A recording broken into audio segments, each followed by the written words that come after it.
There once was a boy named Roy who thought the world was his toy. But later he learned that people get burned unless we take care of each other with joy. What does it mean to be a peacemaker? That word at times fits, and at times I think a better description of who I am and what I do is being more of a peace messenger, trying to be out there and bringing messages to other people about what peace is and what could be done. I'm Roy Wolff. I'm an old guy who has learned a few things. Some of the learning has been quite painful. A thought came to me when I heard on the radio not too long ago that the shortest sentence in the world, in the English language anyway, is I am. There's another sentence that's equally short. This is really what I want to talk about, and that is I do. Mary Oliver, a wonderful American poet who died just a year or two ago, had a line where she said, "What will you do with your one wild and precious life?" Again, what will you do with your life? There's another short poem written by Tagore, who was a contemporary of Gandhi over in India. And if I can remember it correctly, it's 3 short lines. And he said, "I slept and I dreamed that life was pure joy. I woke up and discovered that life was but service. I served and came to find out that service is joy." Back when I was 15, 16 years old, and spent a lot of my time in the summers playing basketball outside on playgrounds with friends. And then after we got done, sweating profusely, we went to a nearby gas station to buy Cokes out of the Coke machine, which cost only a nickel in those days, back in 1950. And so we were cooling off by drinking multiple bottles of Coke. The owner of the gas station, a crusty old German guy named Mr. Schilling, put up with us as long as he could. And he finally came over and he said, "Why don't you guys get out of here?" He says, in fact, he was more specific than that. He said, "Get your asses out of here and go do something." And he said a little bit more that led me to believe, not just for now, but get out and do something with your life. There's more important things to do than just horsing around, cluttering up my gas station, I guess is what he meant. I'm not a great activist in the sense of going to a lot of protests, but I have been to some. And back in the middle 80s, when there was tremendous ferment about the nuclear weapons, and Russia and America were at almost at each other's throats about the idea of exchanging nuclear warfare. And so I went to a protest and I volunteered to be one of the marshals, where they give you a black armband that shows that you're a marshal, and then you're to help people move along in the march and get to the place where they're going and so forth. And as part of the training, short training that they had before it started, they asked you to turn to the person next to you and tell why you were doing this.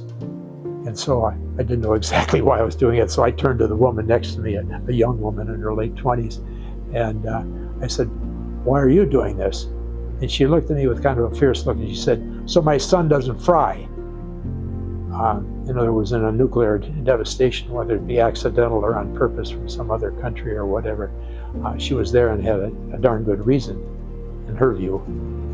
So that's a more dramatic example, perhaps, but usually it's just a lot of talking and listening, and then people have to go off and decide what they're going to do. Back in the 80s, when all this was going on, there was a classroom, a second grade classroom in some school in California. It's a true story. And the teacher asked the 20 or 30 kids who were in second grade, "Are you afraid of the dangers of a nuclear war?"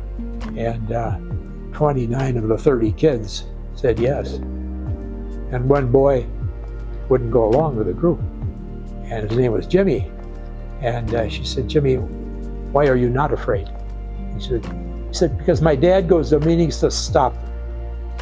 So you can laugh at that if you want to, or be amused by it, because it's an immature person, only second grade. But the point is still that his dad is going out and doing something, so it makes the family, and at least the kid, pay attention. I'd been at a peace conference in Korea for 3 weeks, and then went to Hiroshima for a week. and was there, as I said, on the 50th anniversary, and met some incredible people. I met a group of 100 people who had walked from Auschwitz in Poland to Japan, 4,000 miles, walked. Took them 8 and 9 months, and they were attending the peace conference. There was another group that went from the northern tip of Hokkaido, the island, the north end of Japan, to Hiroshima and Nagasaki at the south end. They ran the whole 1,400 miles. They're runners from all indigenous people from all over the world running this length of time. And one stretch, they ran from Hiroshima to Nagasaki and ran without stopping for 35 hours, except to be handed water to sustain them and so forth. People who cared that much about peace in Korea and Japan. This is one of these individuals. These are short poems, the only poems I ever wrote after I got back and was trying to get over the trauma of some of the things that had happened. There was a young man who was an indigenous person from an island off of Chile. His name was Maya, and this is what I wrote. His name is pronounced Maya, and it's spelled M-A-E-A. He's an indigenous person from an island near Chile. Very good looking, his hair a bit wild. Maya spoke English well and clearly, maybe better than most of us, because there were no wasted words. Maya was part of the Sacred Run for 1995, when Native people from all over the earth ran 1,400 miles, from the northern tip to the southern of Kyushu. All Maya needed to live, including a good camera, was in one bag. I envied him. How many people do we meet who are really free?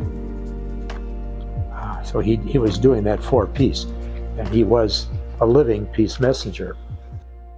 Okay, here's one last one. This quote, starting quote, is on the back page of my book. A Zen Buddhist saying, "When the pupil is ready, the teacher will appear." It's a good one to think about.